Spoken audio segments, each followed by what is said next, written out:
It is. Yeah, good afternoon, everybody. Welcome to the Intentional Living Podcast. This is the version of myself, Marty Keller, and my colleague and friend, Dan Gutierrez. Hello, Dan. Good afternoon, Mr. Keller. How's life treating you in the big city? It's treating me well. Good. Every day is a good day, and just some days are better than others. And what's today? Today is it's a good day. All right. Me too. This is a great day. And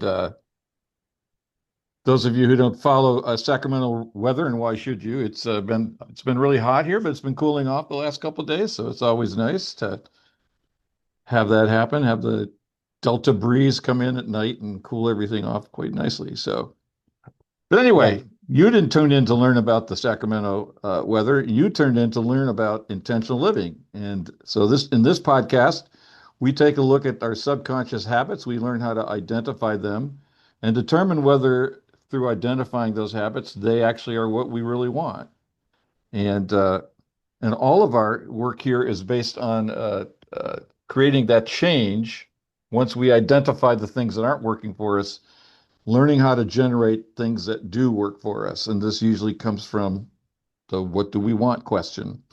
And so we have a motto here that comes from something Socrates said a few years ago. Well, make that a few thousand years ago. He said the secret of change is to focus all of your energy not on fighting the old, but on building the new. And so, what we do in the accountability practice and intentional living is to identify that old stuff that we want and discover how we might be fighting it and turn it from an enemy to a friend. And so, that in a nutshell is what the accountability practice is all about.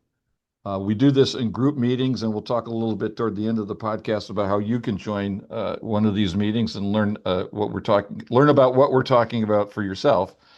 But Dan, you have some ideas about this process, the accountability process that you and I have been involved in for a few years now. I do. Like the quote from Socrates. How I create change is by focusing all my energy on creating the new. Um, so recently, I've been doing some research or uh, research, and one of the I don't know if you call it a formula, but an explanation of why I do what I do or why I keep doing what I do is like that I'm involved in a survival mechanism, and how the survival mechanism gets set happens early on in childhood. But what I want to talk about is how this process works, how the nervous system works, and why I keep repeating the same thing, why I keep repeating the things I say I don't want to repeat. It's not because I'm bad. It's not because there's something wrong with me. It's just the way this mechanism is designed to work. It's designed to work to keep me alive. It's to keep me safe as far as what I have safety associated with, and it does a hell of a job. Um, so what I put together is that step one is understanding that whatever's familiar, whatever it is, violence, dysfunction, trauma. If it's familiar, I know how to cope with it. Even though it's tragic, it causes pain, it causes sorrow. I've learned how to navigate it. So in theory, if it's familiar, then it feels safe. If I feel safe doing it, I know how to navigate it. I know how to function in it. So first it's familiar, then it feels safe, and then it becomes attractive. Because again, here I know how to do it. I know how to cope with it. Better the devil I know than the devil I don't. That's the attractive part of it. And then if it's attractive, I repeat it. That's the survival mechanism in a nutshell. And whatever's familiar, gets preset early in our childhood, whether it be, like I said, dysfunction, trauma, abandonment, um, you name it. And Insecure attachment. insecure attachment, and the key thing I found very interesting. What is the root word of familiar? Fame. Family. Oh, So this is where I get my default settings from. This is a confirmation for me. Is a confirmation of it all starts in childhood. And where does my childhood start? It starts in my family of origin. So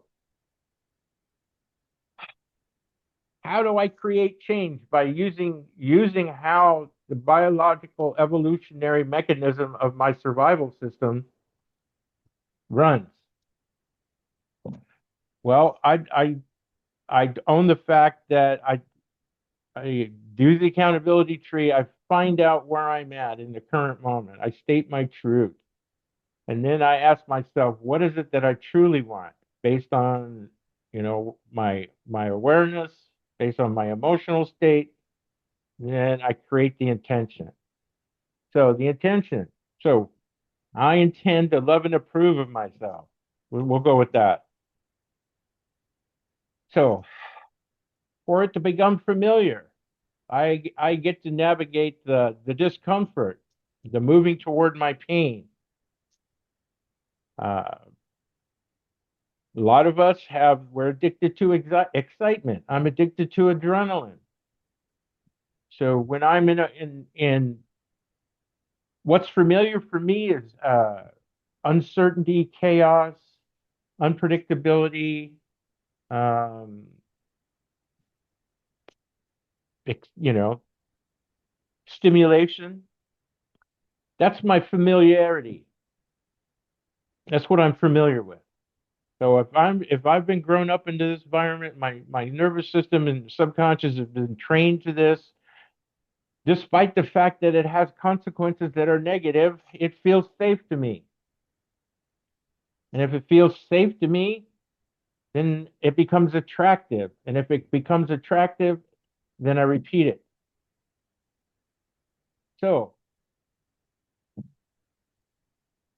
how do I decide that I don't want to be in this agitated state anymore, this highly stimulated state?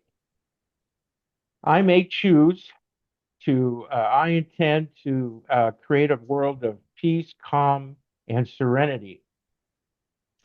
So I set my intention, and then I find myself in a moment of peace, calm, and serenity. And then all of a sudden, I notice that this feels uncomfortable. I don't like this. The story goes, I'm waiting for the shoe to drop. I'm not going to sit here and wait on this. So, literally, I choose what's familiar again. I choose to not be calm, not feel safe, and not feel serene. So that doesn't become attractive. So I don't repeat it, and it doesn't feel safe. and it doesn't feel safe. So so I can't I don't have any inroads into it. Okay. So what do I got to do? What I have to do is to become familiar with the feeling of uncomfortableness transitioning into a new state of being that I want to do. And that's where the problem, or not problem, that's where the challenge comes in. But if I know that the goal or the choice, the intention is what I truly want, I get to I get to navigate and get familiar with it, with the feelings of unfamiliarity, the fear of not feeling safe. I have to hang in there long enough. I have to give myself the new experience so I can become familiar with it. And how do I become familiar with it? I repeat that state. I moved in our accountability practice. One of the principles is move towards your pain, and pain translates, you can be something that's uncomfortable, unfamiliar, you move away from. So being calm for me, I'm just speaking for myself, uh, is is difficult because it literally does not feel safe for me to sit still. I remember being in my addiction, and I thought it was the drugs that made me that way, but they may have heightened the stimulation around it. But I could not sit still. I would go somewhere, and then there was like a clock running when I got there. And I could only spend maybe 10 or 15 minutes there, and all of a sudden the alarm would go off, and I'd just stand there and go, gotta go, gotta go. Yeah, And and it's like, oh, can I stop you for sure, 1 second here? Because I really want to emphasize what I'm hearing you say, because this is I think if I were a newcomer, this would be something I'd want to really hear. This is in the body.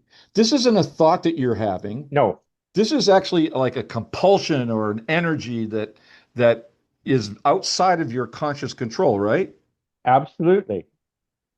And so And that's why we feel safe in it, because that's the familiarity. The familiarity is the compulsion to get back to this other state that's not threatening. So in the example that you're giving, being relaxed when you're addicted to excitement is actually a threat to yes, the state of excitement, which is the primary orientation. yes. And And that's where we, you felt safe as a little kid. And then someone says, sit and be still. Oh my God. yes, Oh my God. right. And there's no judgment or blame here, right? Right. This is not something that I sat down and was explained, No. and I signed a contract that, and when you get older, this is going to be a problem for you. So Right. you still want to do this? You sure you want to sign up for this? No, that never happened. You didn't have your attorneys explain the terms and conditions? No, I mean, you can laugh at it now, but I do remember, being in grade school and I could not sit still. I hear you. Easily distracted, I got the report cards to prove it, the teacher's comments, and I do remember thinking, you keep telling me to sit still, but you don't teach me how to. For some reason, you expect I already have the knowledge and I'm not using it. There must be something wrong with me. Well, no, there's nothing wrong with me, but I've lived my life like I'm living my life and choosing to be in a constant deficit because I can't do these things, but it's not because I was taught how and I forgot or chose not to. But that's what that's the survival mechanism. Okay, so it's very hard to create change, but the process, if for me, it's a safe way to explain this. Whatever the change is that I want, I have to work at creating a familiarity over time that whatever the change I want, being calm, serene, and peaceful, is the new default setting. And how do I create a new default setting? By repetition, by moving toward the discomfort, rather than telling myself, feel calm, peaceful, and serene. I realized the other day that in my mind, I translated that to all the time, every day, 24/7. And now I look back at that and I'm going, that's not attainable. That's, that's not, hmm, where did we get that idea from? I'm a perfectionist. So, 24/7, if I don't do it that way, then there's something wrong. No. Okay. So how do I become familiar with it? It's the same way I get into a bathtub with hot water in it. I stick my toe in for a little bit, and then I pull it out. Stick my foot all the way in, pull it out. It's called tritation? Titrate. Tritation. Titrate, little at a time, little at a time. So the goal here is not to do it one and done. The goal here is to do it, minimum 50% of the time in the beginning and only for a very short period of time and build on that. But the goal is to create the repetitions. The reps, the number of reps and times that I do this, I give myself permission to experience this and I stay in the process. That's how I become familiar with the new feeling and the new state of mind. And then I experience it. I did not die. Actually, I'm thriving. My life has gotten better. And every now and then the addiction to excitement shows up. But now I have an experience of where I can say, oh, there it's showing up. I am not the excitement. I'm not the addiction to excitement. I'm the person watching it move through me. I'm become the observer of this. That's like I quit saying, how do you feel, Dan? I'm anxious. I don't say that anymore. How do you feel, Dan? Oh, I'm experiencing anxiety move through me at the present moment. Thanks for asking. I am not these states. I am not happy. I am not sad. I'm experiencing moments of this. That's the truth. And if I can separate myself from it, I can see it as it's not me. It's something I'm experiencing. And if Okay, I'm so experiencing, oh, go ahead. thanks. So let's drill down on this a little bit because I think you're onto a really important point, and I want to explore this a little bit more in detail, which is that this habit that you're talking about, the the previous habit versus the one we want to create, that literally has a physiological or a neurological material component. Yes. So it's really important for particularly if you're a newcomer to understand that part of the reason that these changes are difficult is because there's literally our mind has there's a neural network in my brain that supports this habit that I by doing this over and over again when I was a little kid. And when I tried to change it, it's there going, no, no. The old network is where the resistance is at the level of physiology. Correct?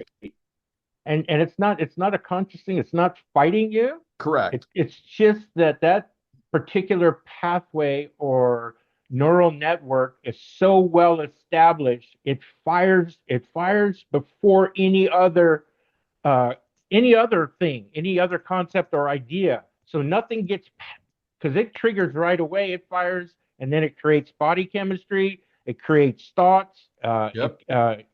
You experience what your brain is going to predict you're going to experience. So it's all designed for your safety, for your survival. And it developed the way it did through repetition.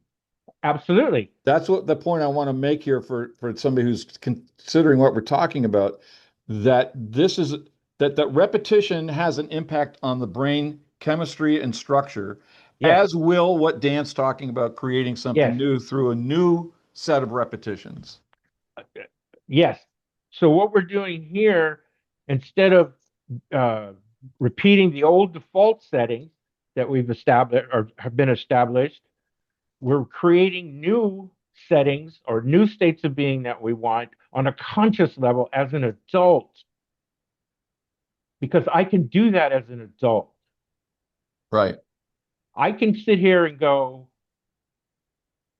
I'm not going to move. I'm going to experience this anxiety and see what the hell happens. I'm going to see if what I predicted it to be is going to happen. Oh, that's what I did. I've done. And it's just like, okay, so you say you're going to die from this experience. You won't be able to tolerate it. You're going to explode if you have to. And it's like, all right, today we draw the line. I'm no longer willing to do what I've been doing, and I'm going to sit here and experience it and see what happens. I'm willing to die in the attempt. That's what it takes. And Thank you, Major Flag. it's just like, okay. And what I've discovered is what I've been told, what the story that I've told myself to keep myself, quote unquote, safe is not necessarily true. I'm not saying it's a lie, but I'm also saying it's not necessarily true because I'm no longer that child who came up with the solution to survive his environment. I am now adult, and I can ask for help. I know I won't be exiled. I don't have to give up my authenticity to stay attached and be fed and be housed. Right? And now I'm deciding that I want this change because I realize that what I've been doing is not working for me. It's not giving me what I want in life, which is a peace of mind, uh, relationships that work, my ability to navigate my life the way I choose.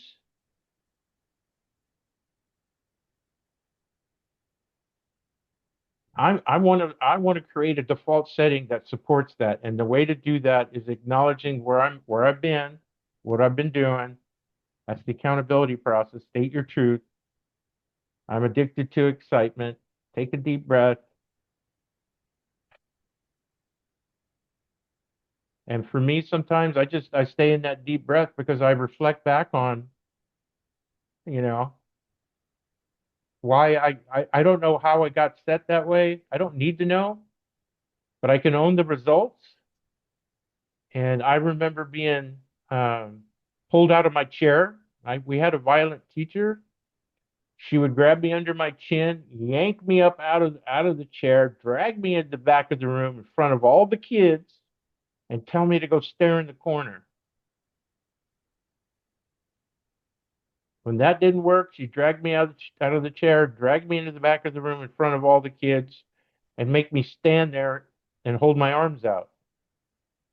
When I was able to do that, I was dragged out of my chair, put in the back room, and told to hold out a chair. So I don't know what she's trying to teach me, but I learned don't give in.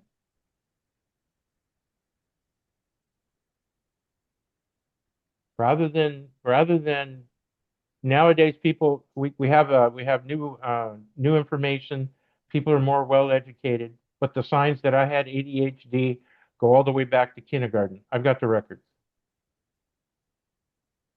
So I was never going to be able to sit still, no matter how much emotional, verbal abuse that you tried to shame me, blame me, made me feel bad. And look, that was not, there was no way, that wasn't teaching me how to do anything other than resist you.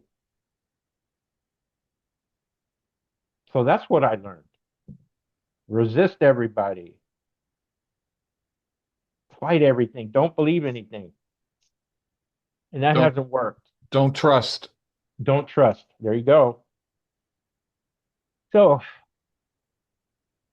now what I want to become familiar so it becomes safe, then it gets attractive, and then I repeat it, is I want to feel safe in my own skin.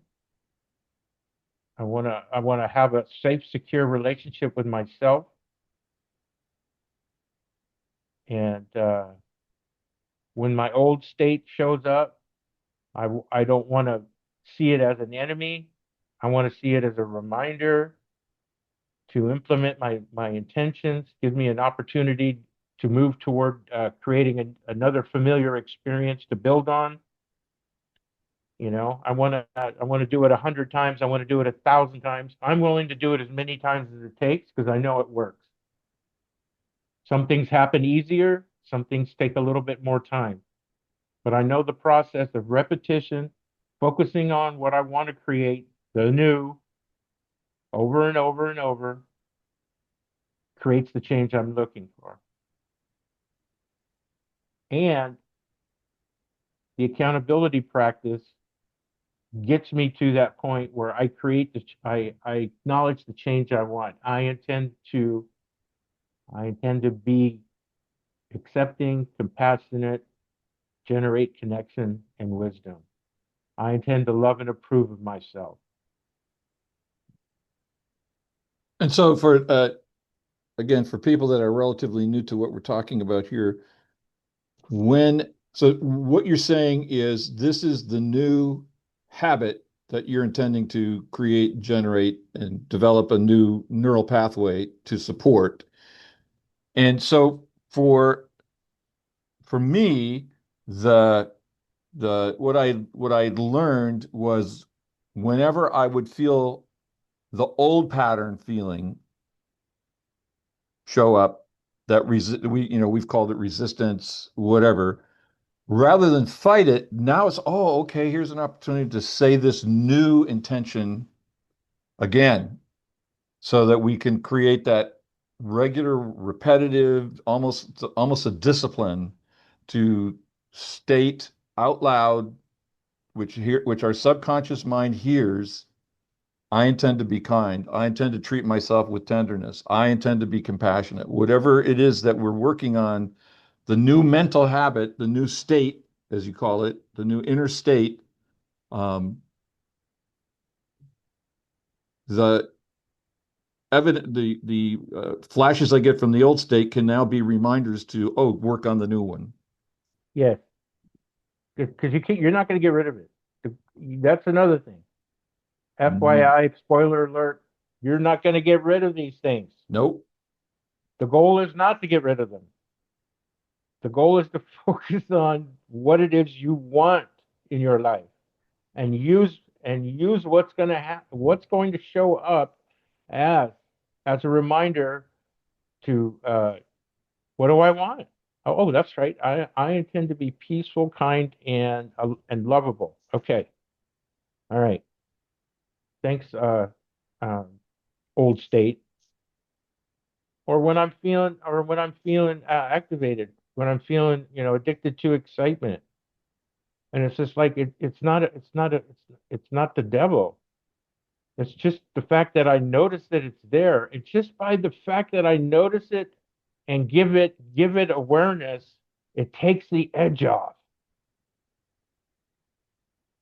It's part of me that's been waiting to be validated.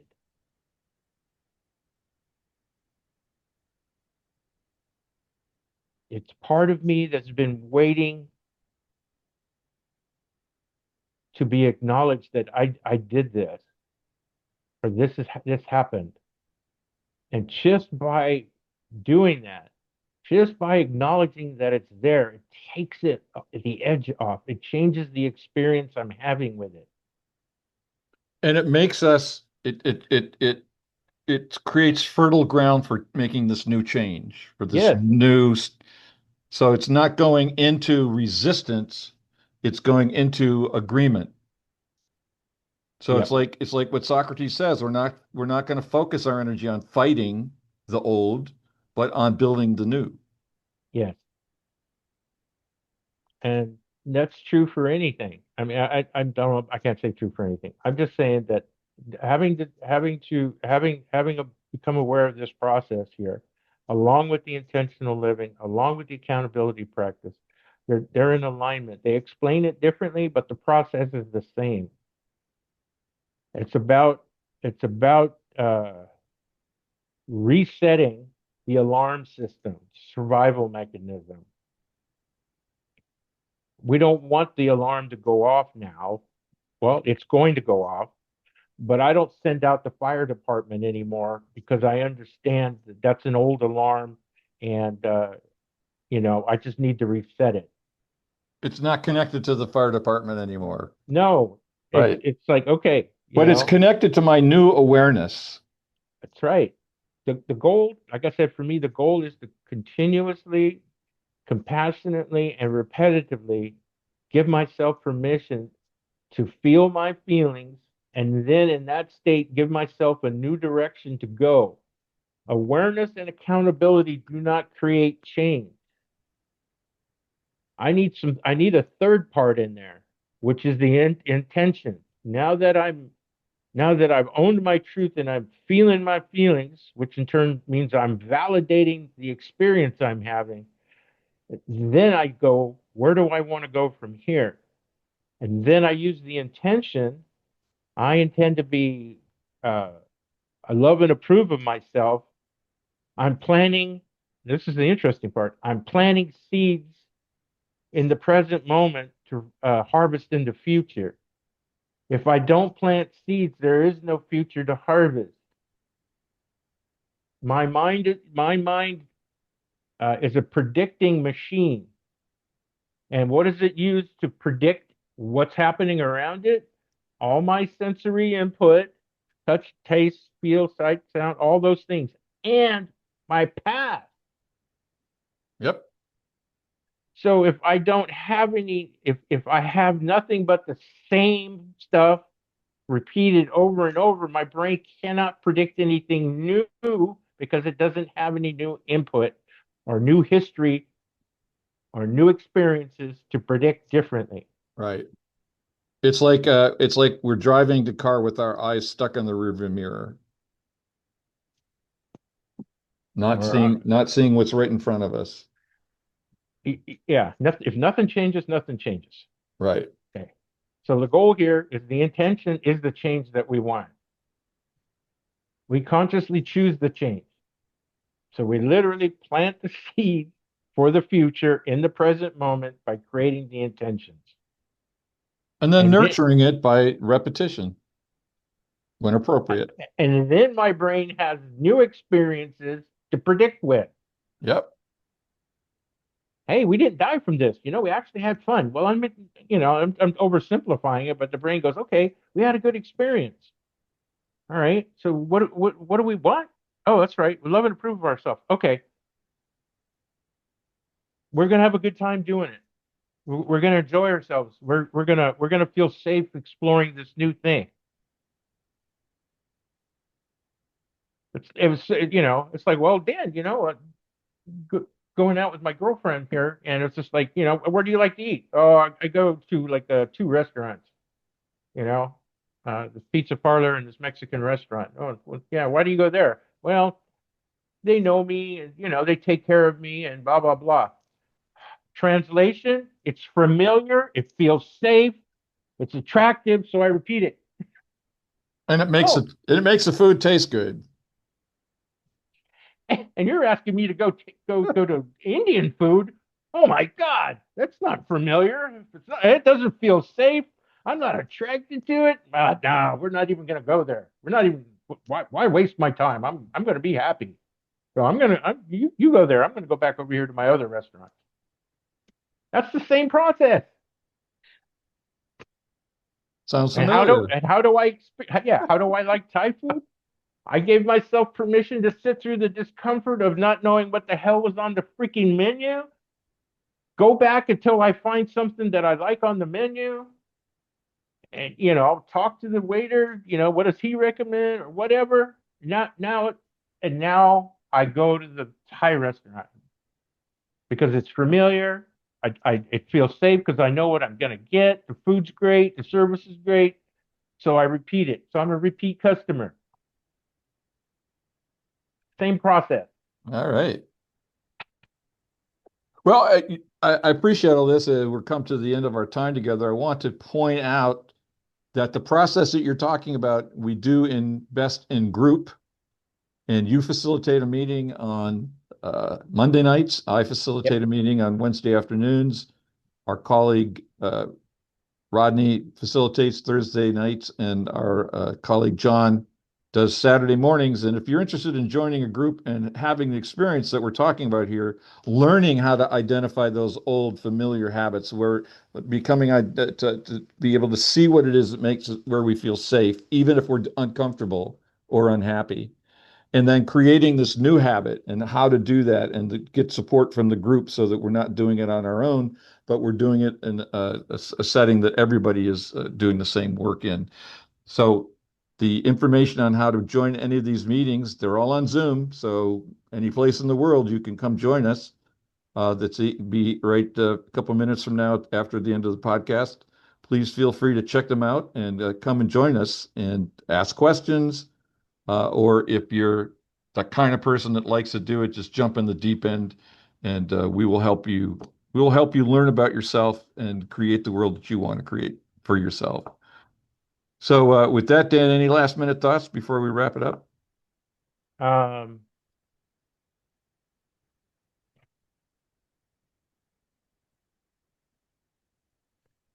see the value in yourself.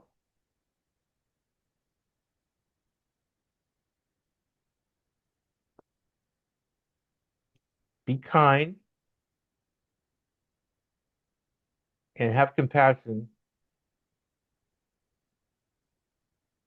because this is what we get to learn as adults, because we didn't get to learn it as children.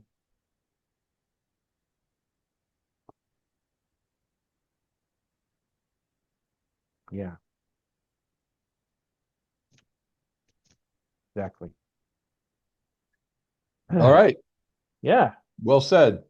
Woohoo. And with that, thank you very much for taking the time out to join us, and we'll see you at the next one. All right. Take care. Bye bye. Bye. Bye, everybody.